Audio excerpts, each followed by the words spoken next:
beekaman an opinion duruu hin amanu biyya alaatiin taa'ee jechaa ture ammallee namanu hin amanu opinion dhukkuba babbataa qabdi qaama ODP keessa dhukkubni kun hedduu bal'atee deemaa jira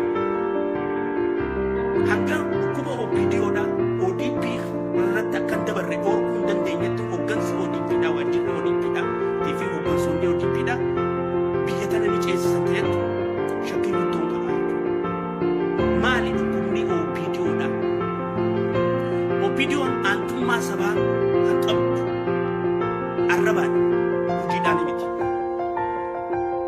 warri gubbaa irra jiru Dr. Abiy Lammaa Magarsaa Obbo Shimallis akkasii sadarkaa irra warri jiran dhugumaan uummata kanaaf hojjechuudhaaf carraaqaa jiru kana argeetiin jira ragaan warri isaanii gad jiru immoo garee sadiitti addeeramee jira garee hojii laaffisu garee nama fufachiisuu fi garee dinagdee ari'u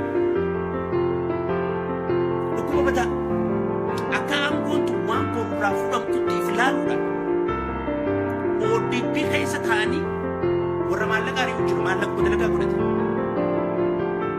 warruma nama fufachiisee ODP irra nama kaasutu jira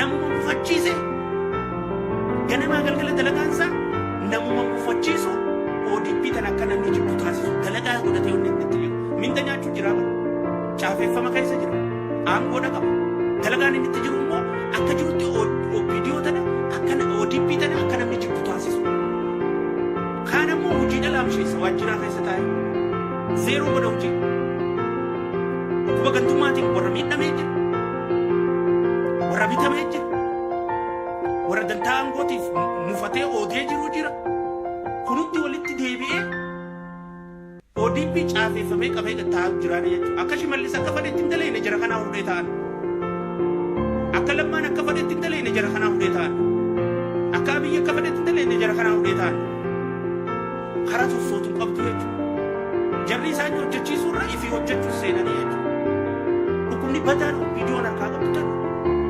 hawaasa keessa gadi bu'anii hojjechuutti hin jiran hundinuu waajjira irra teessee hojjetu ummanni gadi bu'ee ummata isaa keessa taa'ee hin hojjetu akkamitti ummata hoogganuu danda'a filmaadhaas deemuun akkamitti mo'achuu danda'a dabballee qabanii mana keessatti nama 3,000 leenjisuun Facebook kana gubbaatti nama 2-3 kasidee garu qabaachuutu tura jaala warri maduratti ODP deeggaru hundi wanni ODP garagalaniif tokko tokko kan dhugaa qabu jira tokko tokko kan dallanee jira tokko tokko kan mufatee jira ODP waan silaa hojjechuu qabdu hojjechuutti hin jirtu jechuudha dadhabina guddaa badaa keessa seentee jirti hadoottiin isin awwaaniin harka keessaa dhugaan harka keessaa ODP irratti OPDO fi ODP'n afaan malee gurra qabdu duudhaadha ODP'n gurrisii duudhaadha hin dhageessu kunoo biyya keessaa taa'ee sitti jira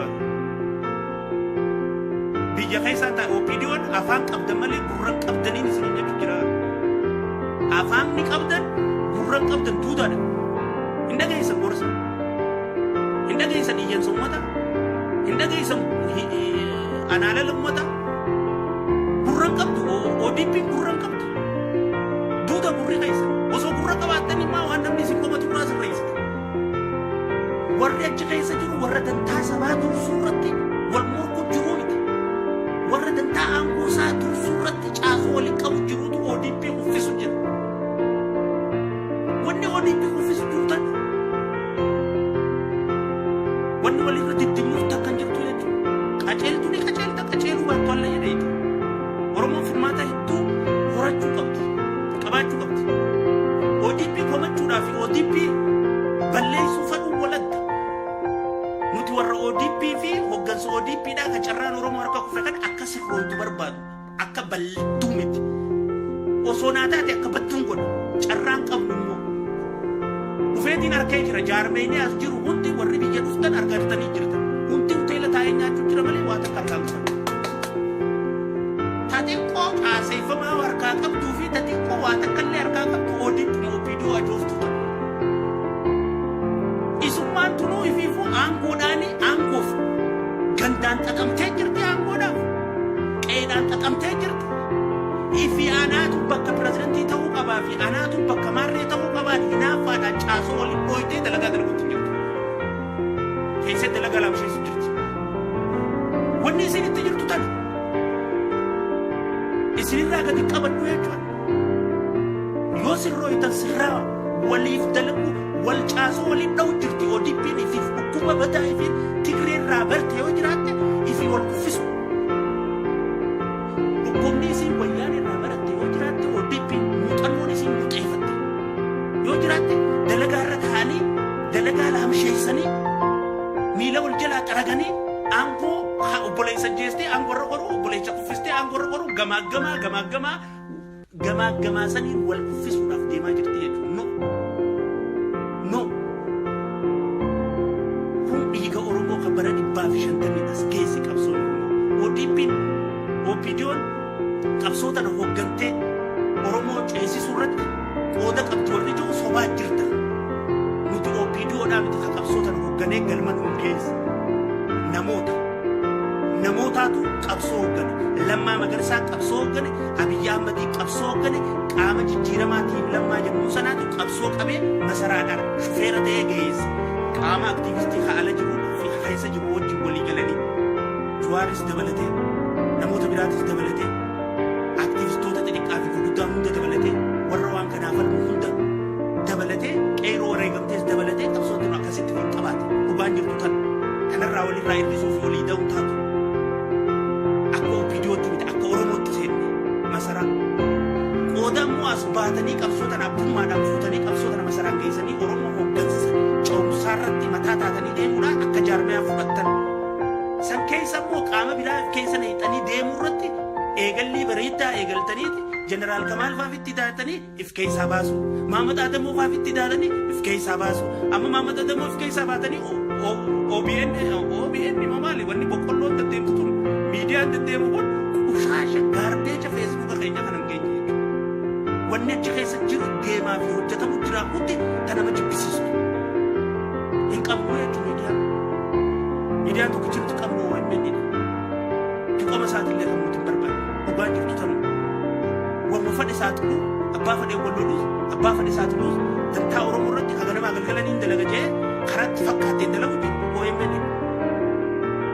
Boqqolloo kun gabaasa kijibaa adeemsa kijibaa malee hojii silaa akka dhaabaattu akka mootummaatti waan dalagu waan silaa warra OMN dalagu jiru falmuudhaaf onnee hin qabu OBN kun onnee hin qabu warra anama silaa OBN irratti alaabina godhani OMN waan dabarsuun yoo naan taane waan abbaa waan san dabarsu jiru wajjin mormis seenee yaada kiyya moofachiisuu irratti fi yaada kiyyaan caalmee argachuu irratti dalagaa bara Oromoo bayyanachiisuu jaamtitu. Wal morkuu jaamtu inni onnee sanuun qabu jechuudha. Ganaa gisee OMN harka irratti albaacha OBN ni caa maaliif boqqolloodha. Gaarbee wanni gandaan jaaramte falmataati. Wanni amma OBN harkaa qabdu hundi waan gandaati. Wanni isiin deemtu waan gandaa, wanni isiin dabarsitu waan gandaa, wanni isiin ooftu waan gandaa waan Oromoodhaati miti. Teeyyateeti mootummaa kanarra nama kaasuudhaaf dalagu jirti OBN. Caafeeffama isiiti immoo yoo laaltu kan mootummaati hin harkan duudaa dhagaa warri duudaadha hin dhagaan duraan hin dhagaan namni gisee Maamad Adamoo maa buuftan jaan gantummaadhaaf Maamad Adamoo maa buuftan jaan hanga takiyyaa Maamad Adamoo maa buuftan gisee jiru ganda takiyyaa miti achi dhumata Jeneraal Kamaal maaliif aangorraa buuftan gisee jiru wayii ganda takiyyaa haqa qabaafin maa aangorraa buuftan jaan hin dhageessan burra har'a wanni isin gootan hundi garagaltee isin irratti rasaasa qoree irra gattaa'uun taa'anis ta'ee isin waraanuu jirti jechuudha. Maaliif badii isin hojjechuu jirtan? Gurraan dhaga'uuti turra. Maamad Adamoon fuusinaa isin hin jennee isin kadhachaa bittan. Ni beeyneettanii laaqqattan. OBN zeeroo deebistanii ifiifis baxxaqtaatan. Jeneraal Kamaal hin fuusinaa isin hin jenne. Himuustan. Yaa'ii keessa hojii seentan. Ammallee isiniif dhaamnaa jechuudha. Jeneraal Kamaalii wajjin morkii hin barbaachisne keessa waliin hin seeninaa jennee isinii dhaamnaa jechuudha. Akkuma gaafa Juwaar isinii dhaamaa turretti.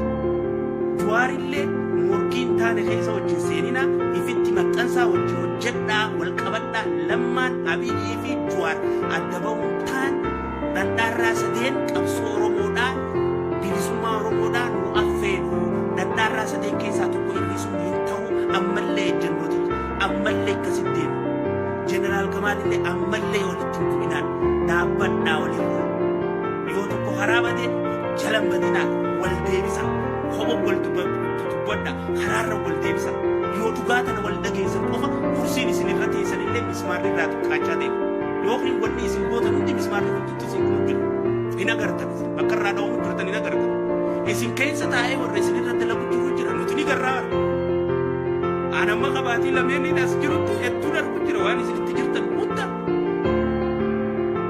saniifuu jaarmaa kana hireen Oromoon qabdu akka jaarmaatti caafeffamni gaarii nammaan tana jiru kan biyya kana muceessisuu danda'uu fi fiixa baasuu danda'u jiraate ODP jaarmeenni biraa hundi maqaadhaan jira malee caafeffaman qabu waan ulaagaatti hin dalagan qabu kaartaatti hin bulchanis hin qabu uummata akka osoo biyya bulchiyyanitti kannanii hin bulchu dhugaan jirtu tana jaarmeenni hundi yoo ka ganaa gaa Jawaar Mohaammed Haareetti jaaree asiin bee gaafas waliin hamma jiru kun hundi immoo wanni inni qabu yoo biyya bulchiyatteetti kan inni ta'e qabatee deemuu danda'u ni waan tana olola aangoo jira malee akkatti bulchaniif waan bulchan waan silaa biyyatti takka ittiin bulchuudhaaf sagantaa ittiin biyya bulchan ka deematanii ni qabu ka qabu ODP moo kanaa immoo keessa taa'ee garee gareedhaan anaatu bakka tana qabachuu qaba anaatu pirezidantii ta'uu qaba anaatu waajjira ODP itti gaafatamaa ta'uu qaba anaatu maarree ta'uu qaba